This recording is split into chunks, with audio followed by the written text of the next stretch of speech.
part of the Press Play Podcast Network.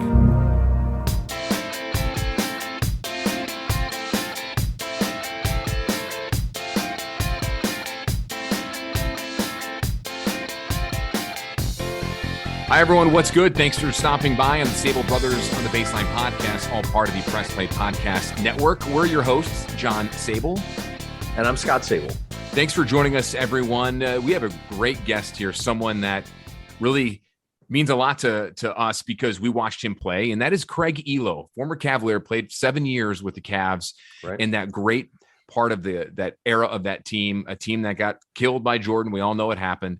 But this is somebody who is still around the game of basketball. We'll talk about that in the interview, and someone that still follows the game, but also is going to give us a back seat and a behind the doors look at that era of Cavaliers basketball. You know, when I talk to my buddies from college, and I have a bunch of buddies from the middle of the country, and when I bring up Craig Ehlo, they always bring up the shot because they're Bulls fans from back in the early 90s, late 80s, early 90s and all that. So, but yeah, that's something we'll definitely cover. But, John, you mentioned he was really excited when you reached out to him about being on the podcast.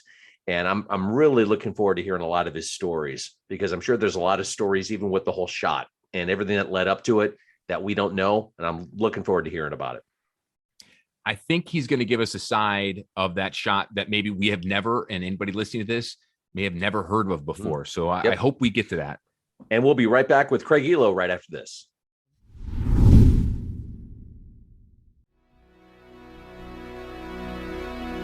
Hey everybody, it's Sam Amico from Cavs on the Break NBA podcast. Be sure to give us a listen for all your Cleveland Cavaliers recaps, analysis, breakdowns, draft talk, free agency. The list goes on and on. Give us a listen, Cavs on the Break NBA podcast.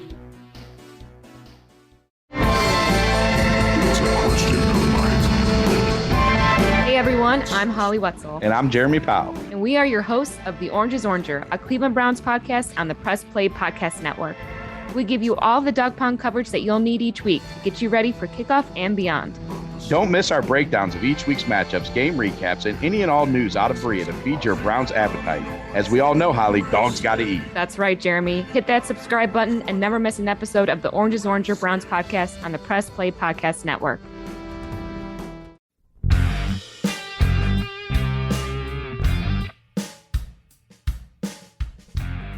Hey, I'm Jason. And I'm Gary, and we love ball cards. And if you love ball cards too, good news. You just found your new favorite podcast. From breaks to grading. And from collecting to flipping, join us on the Ball Card Show. The sports podcast for the sports collector.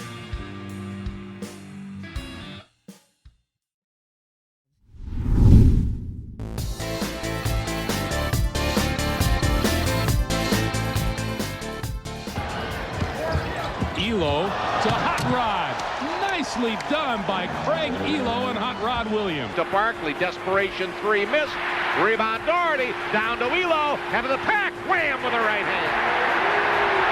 20 points for Craig Ehlo. To the forecourt, 17 seconds.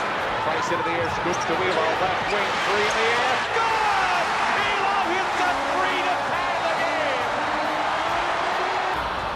Daugherty, the rebound, and that'll conclude this first period of play. Ehlo from center court. Oh, he got it! It's good. It's good. Ehlo with a real long shot. The 2-point lead by the Cavs. 6 seconds left. Ehlo looks. Ehlo into Nance. Back to Ehlo. He drives. He scores! Ehlo drove it right down the wing and scores! Ehlo will inbound far side, 1.3 seconds. Ehlo looking, fires to Daugherty, back to Ehlo, the three in the air. It's good! He won it! Ehlo hit a three-pointer on the sideline at the buzzer. Yes, Virginia, there is a Santa Claus, and he comes from Lubbock, Texas. Final score, the Cleveland Cavaliers 113, the Utah Jazz 112. Joining us today is a former Cleveland Cavaliers player. You remember him from the mid-late 1980s into the early 1990s. 14-year NBA veteran and color analyst for the Washington State Cougars men's basketball team. Joining us right now is Craig Ehlo. Craig, it's an honor. How are you? I'm doing great, guys. And again, like I said, I really appreciate you having me on. So, Craig, what are you up to these days? I know you're doing the color analyst, which duties which keep you really busy. Aside from that, what's keeping you busy? Well, when I retired in 1996, I kind of took a couple of years off. We moved to Spokane, where my wife is from, or was raised, and built a house and raised our kids here. And I was lucky enough to get into broadcasting with Gonzaga basketball. One of our local stations, like their games on before they got really big time on us, and did all those games. And then I left that position to try to coach at Eastern Washington as an assistant coach. And that lasted 3 years. And I have much more respect for college coaches now, knowing what it takes to do that. It's a 24/7 job. And just to keep me sane, and during the winter months, I told my wife, WSU offered me the radio position, and I said, I need this. I got to do this. So she wanted to travel the world and everything, you know. Sure. I was like, no, yeah, I got to have this to keep me sane. So, yeah, I'm in my third year doing the radio. Did you always wanted to get into broadcasting? Did you have that inkling that you wanted to go that route when you played? Yes, no question. I don't know if y'all ever read like the bios they had on us, like in books and stuff. And I played way before we had cell phones and things that you could tap into and see what's going on. So you had to read it. But like at the end of it, it says like, what would you like to do after basketball? And I listed hog farming or TV. Hog farming? Really? I grew up on my grandfather had a 200-acre farm in Lubbock, Texas, where I'm from. And we had pigs and cows and chickens and all that stuff. So, but we raised hogs because Jimmy Dean had a plant just north of us. Was it difficult for you? And we've heard different stories from different players on when they retire and basketball or sports is out of their system, and others have a hard time getting it out of their system. You mentioned you took a couple years off. Looking back, was that beneficial for you to get basketball kind of out of your system and just kind of reset yourself? Oh, no question about it. My youngest son was just born in 1996, so I retired in 1997. And those 2 years till 1999, I thought, hey, I've been gone so much with my NBA road games and everything like that. So I'm going to help my wife out, raise this little infant that we have. And again, like I said, I had much more appreciation for college coaches. I have much more appreciation for mamas because they do a lot of work. And but yeah, I got to spend a lot of time with him in his first 2 years, and then then I need something else. But it was hard at first to give up basketball, the routine, the schedule, and things that I was used to. Craig, take us back to the beginning. You're born in Lubbock, Texas. You just alluded to the hog farm, and you attended. And I want to see if I pronounce this high school right, because I got a buddy who used to work in radio in Lubbock, Texas, doing stuff for Texas Tech. And he told me when I told him that you were coming on the podcast, he's like, I used to go to that high school and cover the team there. Is it Escadada or Escadado? Oh, okay. We had a high school, Estacado. So, we had another high school. Actually, there were 4 high schools in Lubbock, and I went to Monterey High School. But yeah, they went on the Spanish, trail with all the high schools. And yeah, Estacado and Coronado, Monterey, and then of course Lubbock High. Gotcha. Okay, I had to get that name out there because he wanted me to mention that, because he said that he saw your jersey retired on the wall there in the gym, I believe. Yeah.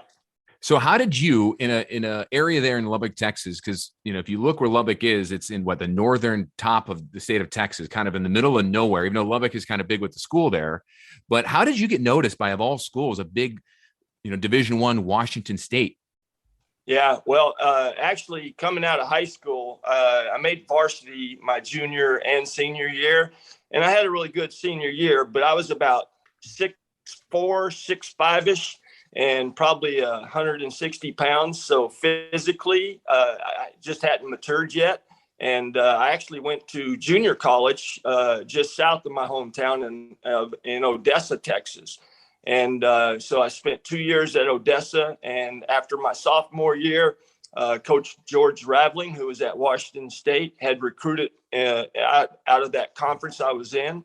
And I believe he was watching somebody that we were playing. And I had a pretty good game, I guess, and caught his attention. And so he started recruiting me after that. And he sold me on the whole thing. Hey, Washington State's in the Pac-10, and we'll be going to places like Los Angeles, San Francisco. You'll get to play in Pauley Pavilion. And, of course, my age, I watched all those games of Wooden and UCLA winning that. So, I was sold. He sold me completely on getting a chance to play against the likes of those teams I just mentioned. And you were just down there. We were texting last week. You guys were on that LA circuit covering, the Bruins and covering Stanford and the Golden Bears at Cal and everything. So you were just down there now as a radio analyst there for the network. So it's kind of, they sold you on it and you're still on it, Yep. And I'm married. We met my junior year, my wife and obviously Valentine of kind of belated Valentine from yesterday, but she was born and raised here in Spokane. So we married, I think, in my third year in the league, because I just wasn't for sure when I got drafted by the Rockets, being a third round pick, if I was going to make it or not. And I knew I was going to marry her, but I waited a couple of years to get my feet wet and see if I could provide for her. So we married in 1985, and we've been married since. Yeah, you just kind of went to my next question about the Rockets. 83, you were drafted. 2 years later, you just said you got married. And then the Cavs, 3 years after being drafted by the Rockets, you came to the Cavs in 86, I believe, right? And then you played 7 years for the Cavaliers. Take us back, Craig, to those late 80s, early 90s Cavs teams playing at the Richfield Coliseum, because that venue was very special to my brother and I, because we grew up in Hudson right down the road. And that was our home away from home. And when I go to see my brother now, I drive, near the Coliseum where it was in Richfield, where now it's just a land, it's all just a field. So I still see it. It brings back memories as a kid. How special were those years for you as a player, and then in your relationship with your wife and the kids and everything, growing up eventually? Yeah, well, it was an incredible ride. Like I said, I was drafted by the Rockets, spent 3 years there. The year, I think it was 85, 86, we actually played in the NBA Finals against the Boston Celtics, and we lost. Olajuwon and Sampson were our leaders of that team. And so when I come back to training camp that next year, and being freshly married, obviously, I thought, I was on a championship team that are played in the NBA Finals. I'm okay now. I think I got my feet on solid ground. But last day of training camp, Coach Fitch calls me in and says I have to waive you, and kind of learned the business the hard way that way. And my agent at that time just said, like, hey, somebody's going to see your name on the list and you'll get picked up. Don't worry about it. Well, November went by. Nobody called. December was almost over with. And Rudy Tomjanovich, who was friends with Tom Nasaki, who at the time was coaching a CBA team in Jacksonville, said, like, hey, can you take another player? I want to send Craig to you. So I actually went to Jacksonville and played in the CBA. And get this, the owner of my team in Jacksonville, that we moved actually to Biloxi, Mississippi, like a couple of days after I got there, was Ted Stepien. And, no kidding. Yeah, so it's a fun little connection. But I played about 10 games in the CBA. Then the Cavs called me in the middle of January. Mark Price, was a rookie and had appendicitis and had an appendectomy, I believe, right away. And so they needed a guard. And Coach Wilkins, having been in Seattle and good friends with my college coach, George Raveling, saw my name on the list and signed a 10-day contract in the middle of January. And I got to tell you, the first game, or actually I got there on a Tuesday, we played Detroit. I had a uniform, but I had no idea. I went straight from the plane to the Richfield. And then the next night we played back-to-back with Detroit in Detroit. Didn't see any action, obviously, in that game either. And then on Friday, we played the Bucks at Richfield, and John Bagley rolls his ankle on the first play of the game.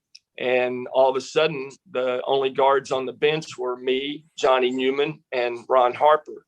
So I got in and got to play a lot of minutes. Actually, I think I played more minutes in that first game than I did in 3 years in Houston.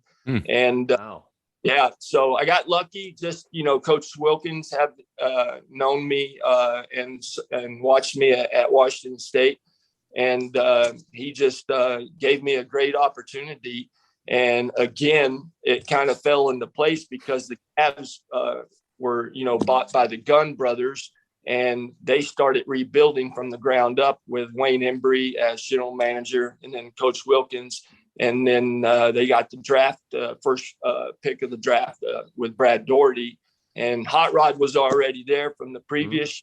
But yeah, my first year in with the Cavs, it was a total rebuilding, 4 rookies on a roster that was getting revamped. And I just got lucky when Bagley actually rolled his ankle and played well enough where they signed me for the rest of that year, and then started next year with them. But yeah, I mean, I'd been to Richfield, obviously with the Rockets, and we stayed at the Holiday Inn out there and ate at the Dairy Queen across the street. And it was out in the middle of nowhere. Yeah. But I was always afraid because Coach Fitch, who was my coach in Houston, actually was the first coach of the Cavs. Right. Yeah. Hey, I'm going to trade you to Cleveland, and you don't want to go there. He just made it sound horrible. But yeah, I think after that after the home game with Detroit on my 10-day, Big Brad Daugherty picks me up to take me to the plane or the airport in this old rundown beat up truck. And that kind of set the tone for who my teammates were, because they called us country bumpkins and all kinds of soft names and things like that. But just, we had a really good camaraderie. And I was lucky to be in there on the ground floor. So you mentioned Bill Fitch. He just recently passed away. You mentioned Ted Stepien, and for our younger listeners out there who may not know that name, he was a former Cavaliers owner and traded all the draft picks away, put the Cavs down in the basement. And now there's this quote Stepien rule where you can't trade all your draft picks in a single draft named after him.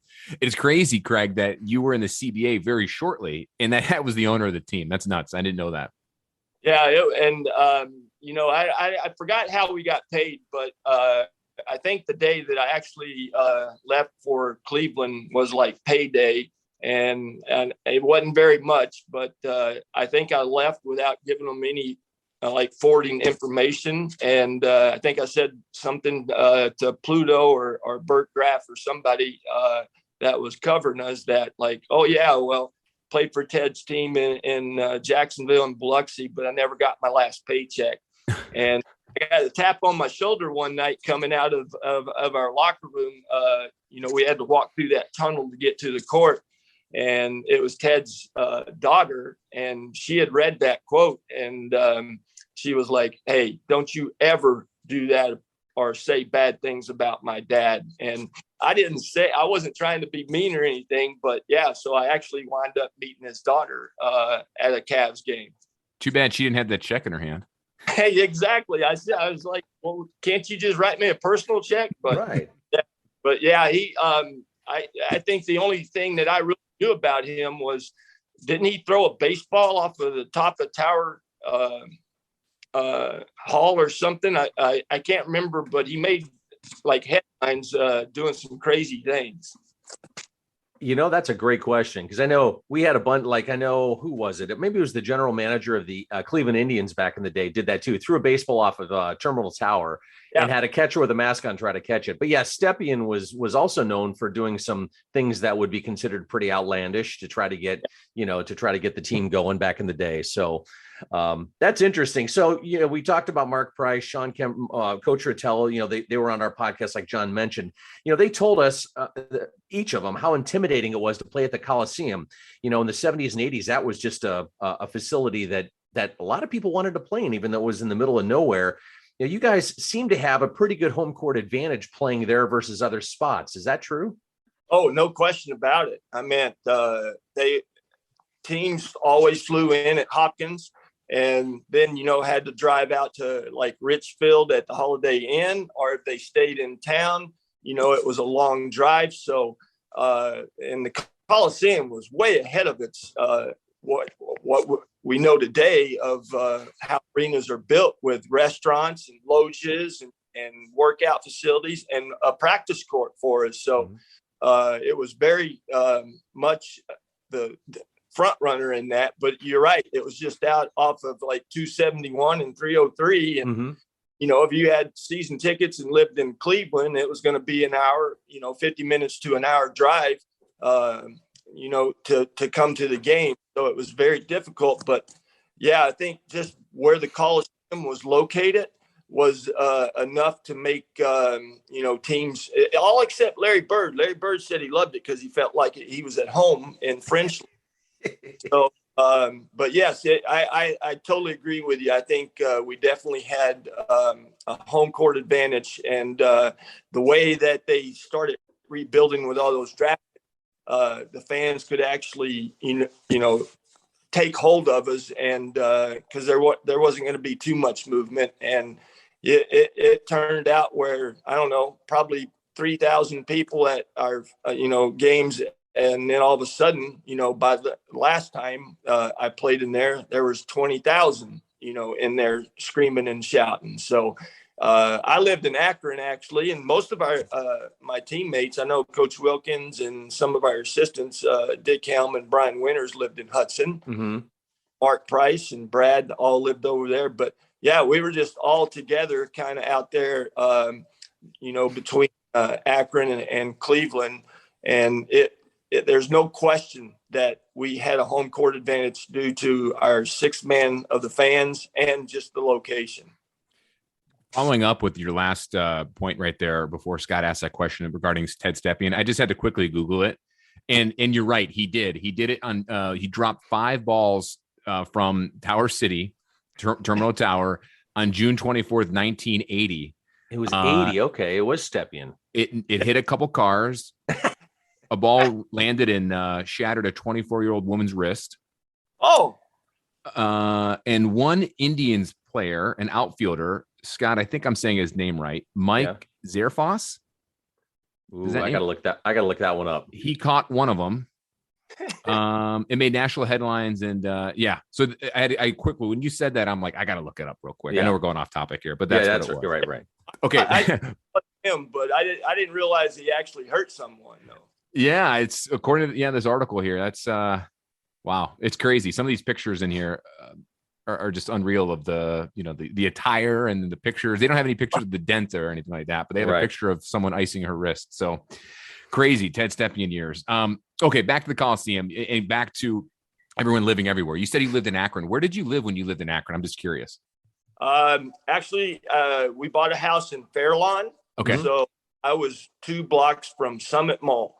Oh. And you can catch either me, Hot Rod, or Larry Nance walking around in our blue sweats at Summit Mall if you were ever down there. So I live in Medina, so I'm 15 minutes away from that. Yep. So it was fun because I'm not going to say Cleveland was going through some tough times when I was there, and kind of had to rebuild, and people were leaving, big buildings to build somewhere else and house their offices there. So we never really went to Cleveland a lot. So, we spent so much time. Larry had a 5-acre pond on his the house he bought in Bath. And so we went out fishing with him all the time. And that was kind of the way we hung out. So you guys were close. Mark Price that has told us that you guys are very close off the court, hanging out. And then a lot of the players all had kids together. So the families became really a tight knit community. And Craig, it sounds like you guys still all keep in touch, right? Oh yeah. Larry Nance is like on my speed dial. Of course we lost Hot Rod, and Mark has been my friend for all of those years, and same thing, speed dial. And Brad Daugherty, he gets a little feisty when you call him like a couple of times. So got to make it just one or two times. But I see Coach Wilkins all the time because he's still in Seattle. And it was such a tight knit group. And you're dead on. We all had kids the same age, and we did Thanksgivings, Christmases, Easters, all of that always together. So very close off the court. So you mentioned the comment before about everyone called you guys country bumpkins because of you're growing up and in the Coliseum, being out in the middle of nowhere. So is this an urban legend, or is this true that Brad Daugherty would go hunting after games in the woods behind the Coliseum? Is that true? Yeah, Roy Jones, the president of the Cavs or the whole building, I believe, gave them free reign. And I got to tell you, the first time I saw Dell Curry, not the first time, but he was in training camp with us after we traded for him. But yeah, him and Brad, if you ever went to the Coliseum, you had to walk down that tunnel, right? And that big garage would open up. I don't know. We had practice at 10 a.m. one day, and when I walked in, they had this deer strung up out there in the cleaning it up and stripping it. So yeah, both him and Dell Curry. Dell was an unbelievable shooter. We lost Dell in the expansion draft. I think Mike Sanders played really well against the Bulls in the first round playoff. So they kind of protected him because we didn't really have a small forward at that time. And we left Dell unprotected, and we lost him. And if he would have been on our team and the sharpshooter he was, we probably would have won some more ball games.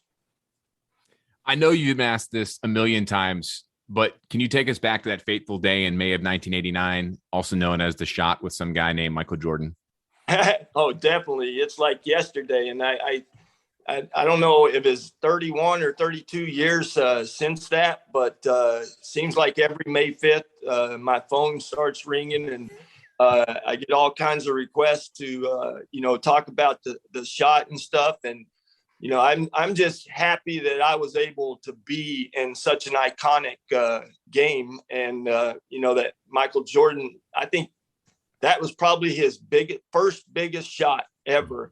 And then, of course, the reaction of jumping up and down and, that whole jump man kind of thing was just incredible to use for him. And, all of us, I fell off to the ground. But, every year when I tell that have to tell the last 6 seconds, I always mention first that, the last 2 minutes, it was, back and forth, and which actually came down to those 6 seconds. And I think Michael scored on a little 10-footer or maybe a little closer. And we call a timeout. Coach Wilkins draws up the play. We go and advance the ball in the NBA to our front court. I was the guy throwing the ball in. We had Larry Nance right on the block, and I believe Craig Hodges was guarding me, and Brad Sellers was guarding Larry. And then Brad and Ron and Mark were all on the offside, and we were trying to really get the ball into Mark Price. Ron and Brad kind of said kind of a staggered screen.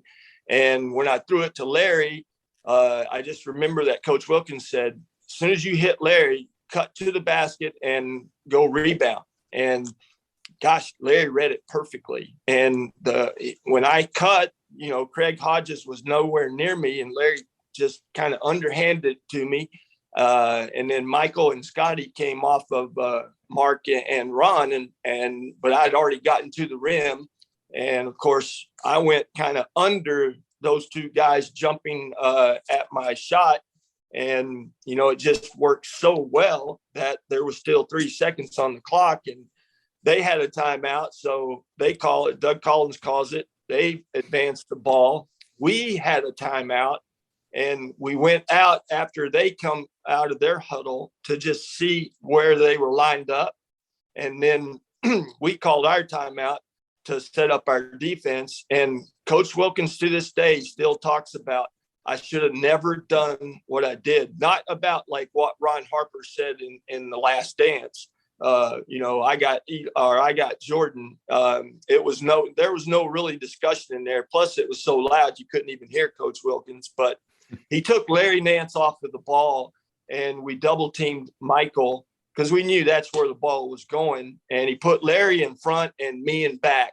And if it would have been anybody else, like Harper or Price, then I probably wouldn't have relaxed. But I kind of relaxed thinking that Larry's not going to let him catch it because he's fronting him. But yeah, Michael kind of took a stab towards midcourt. Larry kind of went for that, and then he cuts to the wing, and Brad Sellers, having nobody on him, threw it right directly to him. And if I would have just waited at where Michael was to begin with, he was coming right back to me. But I ran out to try to guard him, and of course, wasn't in any kind of a defensive proper stance. He dribbles back with 2 hard dribbles, and then stops at the free throw line. And my momentum, because I was running, would have been in a defensive stance and sliding with him, I probably could have gone straight up with him. But when he jumped and was getting ready to shoot, I had my left hand up, and it was enough to make him kind of hesitate at the top of his jump. Mm-hmm. But he had a clean look, and my momentum, like I said, just carried me right by it. And I think that that shot definitely propelled the two organizations in different directions. Yeah, hearing you recount this with so much detail after more than 30 years, I mean, it's impressive that you remember that much detail. But I'm sure you've had opportunities to replay this in your head over and over again. But it seems like you've come to peace with it. Oh, no question about it. And actually, the years I was in Cleveland, the Browns were very, very good, and got to the AFC Championship a couple of times. And I think it was Ernest Biner that fumbled on the goal line. It was close to the goal, but he actually wrote a book about it, and he was selling it or promoting it in Cleveland, and he invited me to come because we were kind of linked in that kind of Cleveland scenario. And so I got to go, and Ernest it really hit him a lot harder than what it did to me. But my dad was just perfect. He called me immediately after that game from Lubbock and said, "Hey, you have nothing to drop your head about or feel bad about." He said, "You know how many people would pay to be in your shoes, to be in that situation?" So that is and my teammates were great. Everybody was so supportive. So it hung with me for a few years probably, but nothing to be distraught about. So did it take you a long time to get over it right away? Or was it something when you heard your support from your teammates, Craig, and from your dad, that it didn't really bother you? No, it was actually fuel for my fire because, the next year, I believe we traded Harper for Danny Ferry to the Clippers, and that opened the door for me to become a starter. I was like Ron's backup those first few years, and so when we traded for him, Danny Ferry, then all of a sudden I become a starter in the NBA, and I always kind of in the back of my mind kind of questioned being a third round pick and not playing a lot my first 3 years. Like, do I really deserve to be in the NBA? But because every time I went in the locker room and I saw my locker and that uniform hanging, it gave me goosebumps because I didn't dream about it when I was in Lubbock growing up, but I just loved basketball so much. And just getting the opportunity to play in the NBA and have your name on the back of a pro team's jersey was pretty incredible. So now all of a sudden I'm in a starting role. And of course that shot keeps coming up, especially when we played the Bulls. And I talked, a lot about it. And then, I don't know, it was about 4 years after I retired that, then everybody started calling me on May 5th, kind of celebrating the anniversary. So I had to keep talking about it, And so that's why when I talk about or just told you about the last 6 seconds, it's just so ingrained in my mind. And I struggled probably a couple of years after it, playing but then, we went to the NBA or Eastern Conference Finals in 92, 93 against the Bulls. And of course we got Gerald Wilkins by then, the Jordan stopper.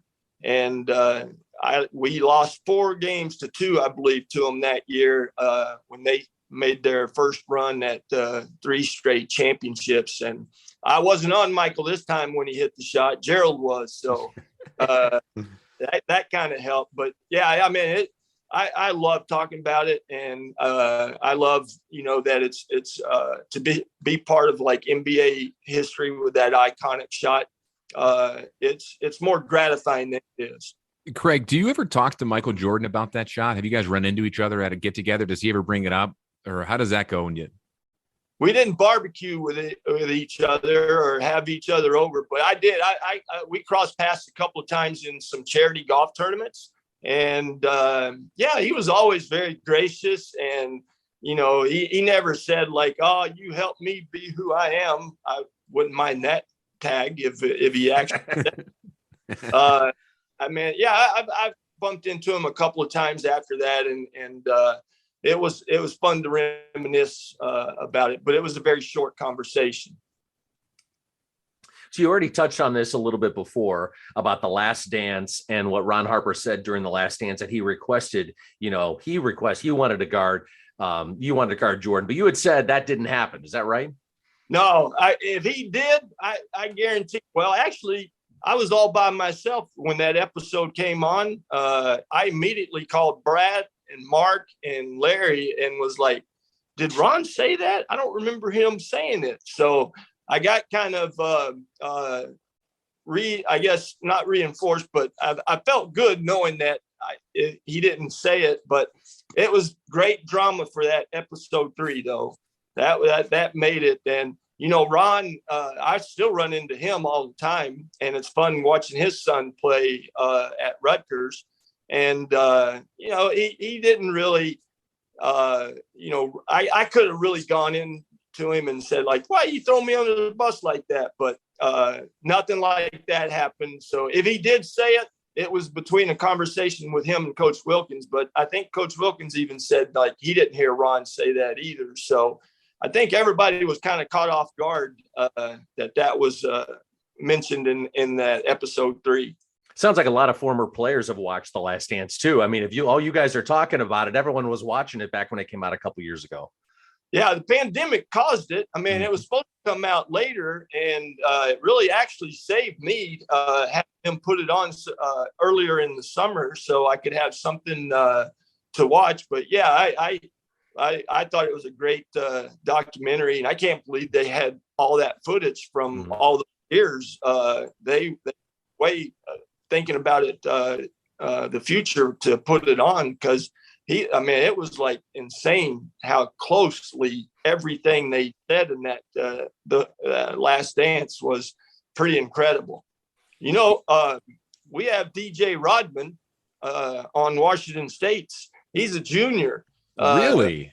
Or the Cougars, yeah. So DJ has all of his dad's instincts, plays just like him, gets offensive rebounds, always a defensive stopper.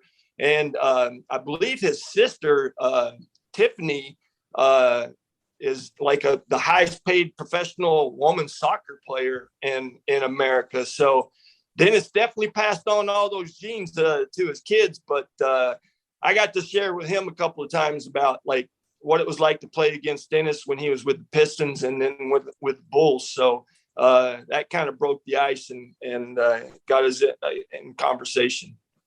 Do you think he's going to be as good or near where Dennis was? Like, where do you project his son to be? I mean, no, it's really hard to say, and it's hard to predict that, but do you think, he could get to that level at some point? It's hard to say. Maybe overseas. I don't think he has a real shot at the NBA. He's like a betweener, like a 6'6", 6'7" kid. Shoots the three very well. And like I said, has all of his dad's instincts. And I thought he was, going to help us quite a bit. And he's been coming off the bench and he's always flying around and stuff, but he doesn't like to talk about his dad too much.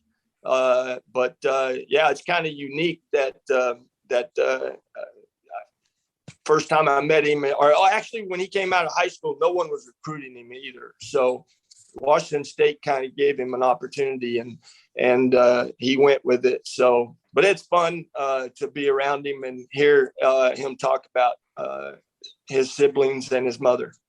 You mentioned this earlier in our interview that if, the Jordan shot didn't occur and the two franchises went their separate ways, I mean, the Cavs are a championship caliber team. You mentioned that you think the Cavs would have won at least a championship or two, right? And yeah, Mark Price and Sean Kemp told us that if the Cavs didn't trade away Ron Harper, that they probably would have won at least one. You agree? And if so, how many? Totally. Because their whole theory was Brad Daugherty at number 1, Harper at number 7, Hot Rod from the previous draft is the first rounder. We get Mark Price. So we're rebuilding from the ground up. And he was a vital part of those first 3 or 4 years that the Cavs were so good.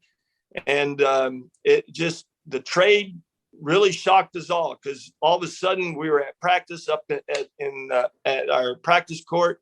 Coach Wilkins is called over and he comes back in, just head drop, and just body language was just, I can't believe what we just did. And, they didn't really consult him and say any thing to him about, maybe trading Ron. But, and Danny's a great guy and he was a great teammate. And he's actually somebody I still talk with, and Steve Kerr also. But if that nucleus of Price, Harper, Larry Nance, and Brad Daugherty, and if that starting group could have stayed together, there's no question in my mind that shot probably, if he made it again the next year, I think we would have been right back in the thick of things and paid our dues and probably got to the conference finals a couple of times. And I could say that with everybody in the league talking about the Cavaliers being like the team of the 90s, that we could at least hung 2, maybe 3 banners. Wow. Makes you wonder what if, right? Now, yeah, Craig, I play that all the time. Yeah. Yeah. It'll drive you nuts, right? Now, this is a fun question for you. I read somewhere in an article, I can't remember what article it was a long time ago, that at one point you made the mistake of trash talking with Larry Bird in the first half of a game, and then the second half you just erupted. First off, is that true?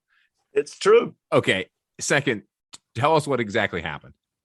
So the Celtics, were dominant probably all of the 80s, and then at the end of the 80s and early 90s, they were still good, but they were growing a little bit older. And every time I walked into our locker room before the game, Coach Wilkins always had the matchups on the board. And so their starting 5 was up there and our starting 5. And I didn't start on Reggie Lewis. He had my name next to Bird. So I got really excited about that I was going to get this opportunity to guard him. And I got to tell you, he shot very poorly in the first half. We had a big lead, and at the Coliseum, their bench had to walk by our bench to get to the locker rooms. So we were walking in at halftime together, and I didn't know if he was 1 for 10 or 1 for 11 or whatever, but I let him know, it wasn't him just missing shots. It was me and the way I was guarding him. And that's when he asked me if my mother watched the games. And I said, of course she watches, just like your mom probably watches. And he was like, well, you have to give me her number so I can apologize to her for scorching you in the second half. And he came out and made like 10 in a row. And on the board in our locker room, Coach Wilkins wrote some keys and said, if Ehlo keeps Spurred intact and not let him have this huge game, then we should be able to win the game. And Larry, actually, the last shot he made in that game, he said, I'm going to do it with my left hand. And he shot like a elbow jumper with his left hand, nothing but net. So learned my lesson the hard way about trash talking. So I kept my mouth shut from then on. How about your toughest player you hated guarding? Toughest player? Oh, Reggie Miller. Hated. He was just all elbows and knees. And, they had those big three guys, Rick Smits and the Davis guys, that they weren't brothers, but, he just ran off pick after pick, and he was always pushing and shoving and hitting you. And actually, when I went to the Hawks and we played them in the playoffs, he headbutted me and actually broke my nose. So hated guarding him. I loved guarding the small forwards because I was kind of in that swing position.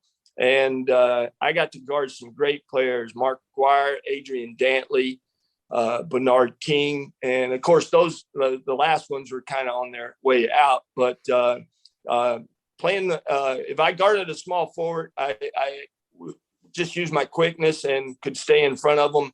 But then I could go down a whole list: Drazen Petrovic, Joe Dumars, Reggie Lewis, Dominique Wilkins. I mean, on and on that I had to guard. But Reggie was the toughest because he did everything he could to get open. And that was, I'd say most of it was illegal. So have you been back to Cleveland, and do you get back very often, Cleveland, Akron? And have you been back to the site where the Coliseum used to be? Have you driven past that since they tore it down years ago? Yes. Very good question. Dan Gilbert, when he bought the team, he's done an incredible job of, I don't know if it is direct thought, or he wanted all ex-Cavaliers, alumni, whatever you want to call it, to be welcome in Cleveland anytime. So if I wanted to go to a game with my young son, I could call them and they'd get me tickets, and just treated us like royalty. And then, of course, when LeBron took the Cavs to all those NBA championships against the Warriors, went back and saw some games that way. But it was all through Dan Gilbert keeping in touch with all the players. And I think a couple of years ago, we had they were celebrating, was it their 25th year, I believe, and they celebrated our 85-86 team. And so we all got to go there and hang out together for a couple of games. And man, I played in the new arena when it was, I was on the visiting side, but I'd never got to play as a Cavalier there. And everybody kind of stayed where they were in their homes, like Mark and Brad and Larry. They would just go up to Cleveland. So, coming back my first time in a visiting uniform, I made Larry take me out to where the old Richfield Coliseum was, because he lived right down the road in it in Bath. And it was creepy. I mean, I can't even describe it, because it was just like gone, like you said, and just, flat. And it was such a great place. It was just an incredible venue. And they just kind of built it in the wrong area, because I believe Maletti thought that that's the way Cleveland would migrate, would be towards Akron, but it went a long way here. Craig, what do you think of this current Cavaliers team? I mean, I know you still follow a little bit of the NBA, even though you're busy with Washington State, but the Cavs have took the NBA by storm this year, being a big surprise. Not going to be a playoff team, or they'll be a playoff team, but not just getting in. I mean, they may be a top, 3 seed now. Yeah, I mean, it's incredible. From the year that we went back on that celebration of our 85-86 season, we were at like I think we went to 2 games, and it was pitiful to watch. I mean, it was ugly basketball. There was no chemistry or anything. Everybody was just kind of firing up shots, and it wasn't fun to watch. And, I'm a big Bayline fan. I mean, he just got into something that was kind of not out of his league, but he just wasn't really aware of what it took to, wrangle these guys at the NBA level. So the basketball that, a couple of years ago was horrible to watch. And I would just get kind of mad that this was happening to them. But this team, drafting Mobley, obviously I called his games when we played USC. Incredible athlete, just insane. And then Allen, and then some of the trades, like I love Markin and Garland is just they got some really good stuff going. And I got to say, I'm on my ESPN app all the time, and I checked one day and they were like 30-19. I mean, this is like the biggest turnaround ever. And I would have never thought that it would happen so quickly. But yeah, they just have great chemistry now. And I love the way they play. And I think they got a roster that, if they keep it intact, that fans can really support and get behind. All right. So, Craig, we're going to start our rapid fire questions. These are real fun ones, just real easy questions. The first question I have for you is, what was your favorite restaurant to eat in Cleveland or in Richfield, Akron when you lived here? Tavern at Richfield. Oh, that's a popular choice. Mark Price said the same thing. Favorite TV show you're streaming right now when you're not working? 60 Minutes. And did you have a pregame meal that you had to eat every single time or every other time? Wasn't superstitious, but yes, on the road and at home was a club sandwich. Who's better, Jordan or LeBron? Oh, you're putting me on the spot. I know, we had to do that. Yeah, I like both of them.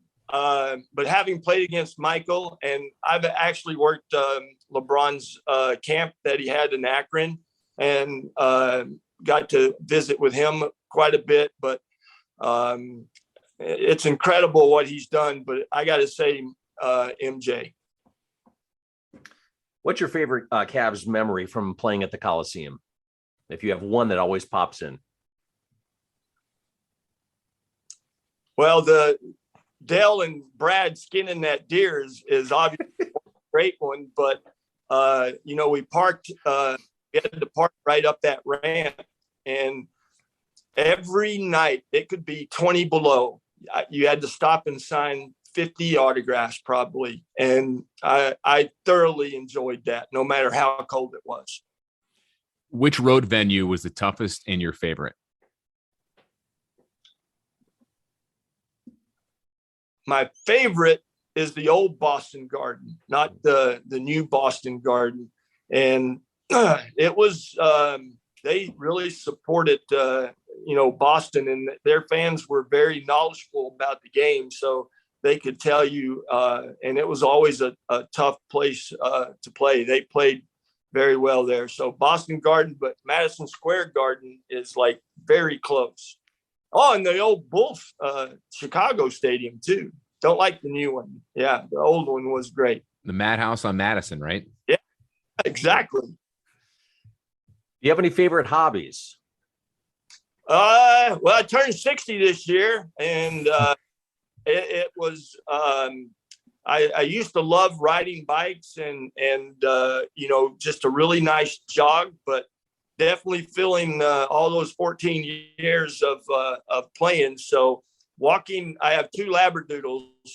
They're actually brothers from the same litter, and they're connected at my hip. And we live on a lake, like I said, and has some great trails.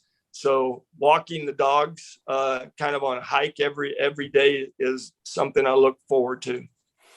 Favorite Cleveland athlete you remember or that you met when you were a member of the Cavaliers? I'm talking like Indians, Browns.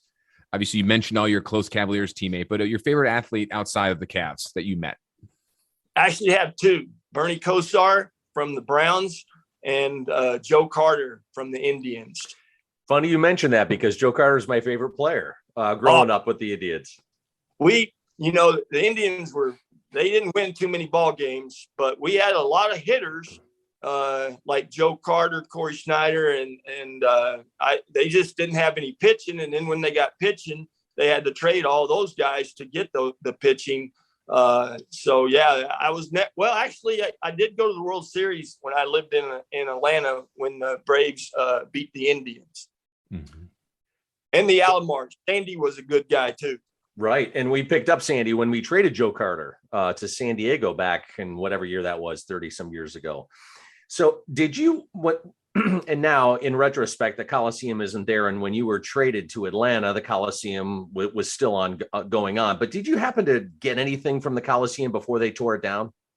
No, we knew, because all my years in Cleveland, when they started talking about building Gateway in the arena downtown, they asked a lot, like they asked us a lot of questions, like what would you like in your locker room, or what's important to you. And so I knew that we were moving, or the Cavs were going to move. But if I could have, those old brown seats were incredibly ugly, but that would have been something that I would have really enjoyed having, was just one of those seats. It's funny because we had, it's been a month or two ago, we had interviewed the son of a coach who, anyway, long story short, there's a school in Virginia, and it's a small middle school. Middle school, John, right? Wasn't it? Or high school? Private school. Yeah, it's a private Christian school. Yeah. And anyway, they had, through some connections, they have one of the Cavs floors, and they ended up installing it back in the 90s. They knew Mr. Gund at the time. And so we had them on the show. They still have that court. They have the goals from the old Coliseum. They have all these things, and it's been 25 years and it's still going strong. Yeah. Craig, they also had the sinks from some of the bathrooms they installed in their gym, as well as the scoreboard in your old practice gym at the Coliseum, which is in their gym now. That's hilarious. That, the years I were there, we were orange and blue. I'm glad they went back to the original colors, but that Coliseum floor, I mean, it wasn't nothing fancy about it, just orange striping. And I think it said Coliseum in the mid circle and at mid court. And that orange and blue was, that'd be fun to have a piece of that floor, because I played so many games there. Craig, do you still have some of your old Cavs jerseys and warm-ups and all that stuff? I do. Nice. Wife was very good about, I think she got all of my jerseys from all of the teams I was on, had them framed and put up kind of in a memorabilia room. And so I have every practice reversible jersey that I had in Cleveland. And we had these blue sweats from Champion that were like my favorite. But I found out that like whoever came to visit me always took my blue sweats from me. So I'm down to just my pants on the blue sweats. Oh man, I know those you're talking about. That's crazy. That's funny. And I'm going to make you a little jealous here, because Scott and I both have one of those brown, ugly Coliseum chairs. Oh my gosh. Yeah. I mean, that's incredible, because, all these other places when I played at Houston had bright orange and purples, and you go into the Richfield Coliseum and it's a massive setting. But those fall colors that they chose for those seats were definitely ugly, but I would have loved to have had those. And last question, Craig, before we wrap this up, how far do you think this current Cavaliers team goes? This year, they can definitely get through the first round and probably have a tough time in the second round.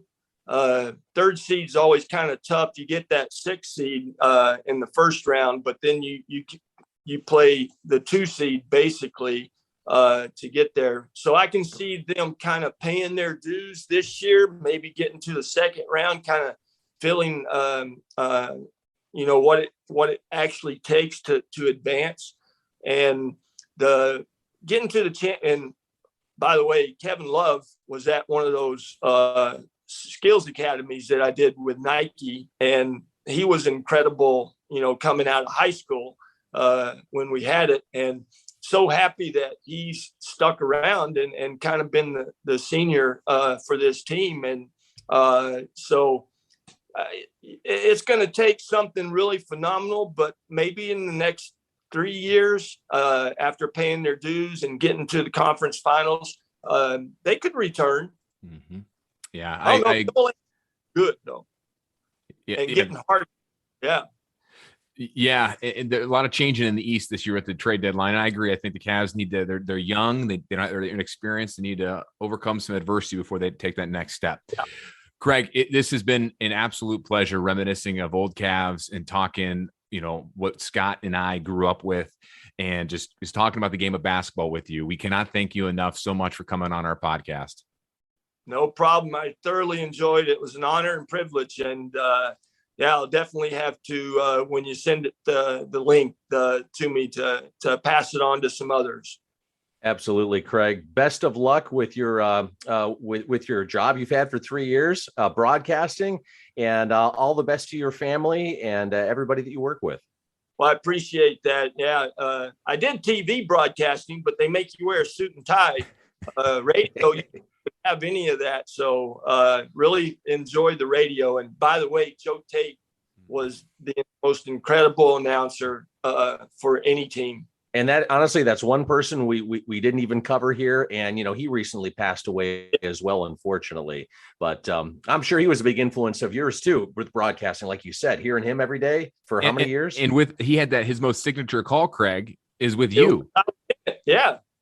Yes, Virginia, there is a Santa Claus, and he comes from Lubbock, Texas. Big Jazz, December 23rd, and that was just incredible to hear him say that. Absolutely. Yeah. His most signature and my favorite call. Unreal. Wow. Craig, we could continue to do this on and on and on. I know we could probably, go hours. One of these days, if you're up in Cleveland, Scott and I will have to meet up with you and really just hash it out. Yeah. Well, if they make it to the finals, again, like I said, Dan Gilbert's been very good about having us back and treating us really nice. I'll definitely be back to watch. Sounds good. We got to hope that happens, Craig. We'll be in touch, man. I appreciate it. Thanks so much for your time, and have a good rest of your day. Well, thank you. Yeah, y'all too. See you later. Thank you, Craig. We really can't thank Craig Ehlo enough for coming on. That was a treat in itself, Scott. Gave us a lot of background on a lot of things Cavaliers, especially the shot, his time at the Coliseum. Right. Of course, the biggest takeaway from this interview is going to be what he had to say about Brad Daugherty. He confirmed the rumors, Scott, the rumors that Brad Daugherty would hunt in the parking lot and behind the Richfield Coliseum. Isn't that unbelievable? And, he also mentioned to all these guys, whether it's him, Mark Price, Nance, Daugherty, he said, we're all kind of country bumpkins and playing out of the Richfield Coliseum, just kind of like Larry Bird mentioned when he talked to him. They were kind of at home. Took a while to get there. If you lived, if a player had to fly into Cleveland and drive out here, but, they were at home, and that was cool. The other thing too, he mentioned that his coach, when he was in Houston, before he came to Cleveland, was Bill Fitch, who was the first coach of the Cleveland Cavs. And then what happens? Then he goes to Craig plays in the CBA, right? Down in Jacksonville. Where was it? Jacksonville for 10 days. And the owner of that team was Ted Stepien, who we all know was involved with Cleveland sports for years and years up here in Cleveland. Yeah, and they made that NBA rule, the Stepien rule, which we talked about. That's crazy, and everything came full circle. And then full circle. And then he went to Cleveland or to Richfield, I guess you could say, and played there. And of course, we mentioned Bill Fitch recently passed away. Right. It is an interesting, life gives you some crazy twists and turns, doesn't it, Scott? It does, and he was also talking about too how he always wanted to go into broadcasting, which I didn't know. And right at the end, and I wish we could have spent more time talking about Joe Tate, but he did mention that. And maybe we'll talk to some people, later on down the line about Joe Tate and how much he means to, to sports fans here who grew up with the Cleveland Cavaliers. But he looked at him as a broadcast idol. And right at the end, he could recite everything that Joe Tate said, what the whole, what was it? Yes, Santa Claus. Yes, Santa Claus. There is a Santa Claus. Yes, Virginia. There is a Santa Claus. There's a Santa Claus. And he comes from Lubbock, Texas, and he recites that like it was yesterday. That's awesome. Well, while we're obviously everyone listening to this, I'm going to edit that into this interview on the front end, so everyone who's listening to this will have already heard it. That would be fantastic. I'm going to do that, but it's fantastic. It's my favorite all-time call, and that was a buzzer beater shot. I think that happened against the Utah Jazz, I believe. I'll have to go back and look. But I remember listening to that on the radio. Do you?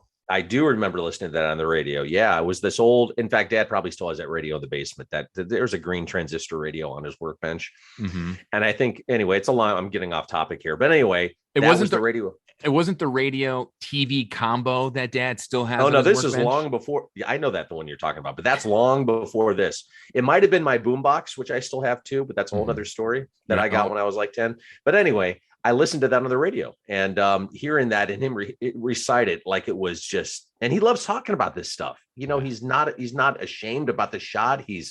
It was just a really great conversation. And real quick, before we wrap this up, I thought it was interesting. He brought up the Ernest Biner situation and how Biner wrote the book. And any Browns fan or anyone that knows Cleveland sports knows how that much of that effect, that game and the fumble affected his life, and that he brought Craig on board, to do some of these signings to get together. And it was kind of a therapy session for Ernest and a little bit for Craig, but Craig, I think, had already gotten over it at the time, but still it was kind of a mutual thing for both of those guys. Very interesting. I had never, ever knew that, but pretty cool because both those situations, occurring, unfortunately. Right. And they parallel one another around the same time too. So we want to thank Craig Ehlo for being on our podcast. He took more than an hour, and he didn't have to do that. That was awesome. So you can check out the podcast, Sabol Brothers on the Baseline podcast. We have it on Apple. We have it on Spotify. You can check it out on the old-fashioned internet. You can follow me on Twitter at Scott Sabol Fox, the number 8. You can follow me at John_Sabol and at Sabol Brothers on the pod. Should be a good time. Looking forward to our next episode, and we will talk to everybody soon.